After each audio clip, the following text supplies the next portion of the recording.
In the quiet hills of Bethlehem, a boy named David tended his father's sheep. Day after day he walked the same pastures. But those long hours weren't wasted. They were his training ground. Alone with his harp, he poured out songs to the God of Israel. Alone with his sling, he learned to defend his flock from lions and bears. Nobody saw a king in David, not even his family, but God did. When the prophet Samuel arrived to anoint Israel's next king, David wasn't even invited to the meeting. His father didn't think he mattered enough to be considered. But God told Samuel, "Do not look at his appearance or his height. The Lord does not see as man sees.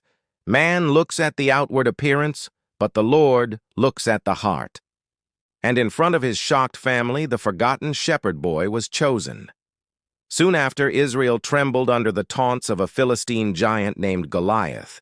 For 40 days, the warriors of Israel cowered in fear. But David, armed with nothing but a sling, 5 smooth stones, and an unshakable faith, ran toward the battle. "You come against me with sword and spear," he shouted, "but I come against you in the name of the Lord Almighty." The stone flew, the giant fell, and in that moment, David's name became known across the land. But glory didn't mean peace. King Saul's admiration turned to jealousy. Soon David, once celebrated, became a fugitive, hunted like an animal through caves and wilderness. He cried out to God in the Psalms, "How long, Lord? Will you forget me forever? Why must I wrestle with my thoughts and day after day have sorrow in my heart?"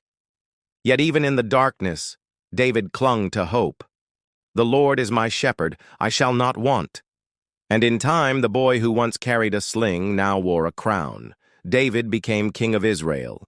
He brought the Ark of the Covenant to Jerusalem, dancing before the Lord with all his might. But David's story wasn't without scars. His sin with Bathsheba shattered his house. His failures cost him dearly. Yet every time he fell, David returned to the God who had always been his refuge. "Create in me a clean heart, O God, and renew a right spirit within me."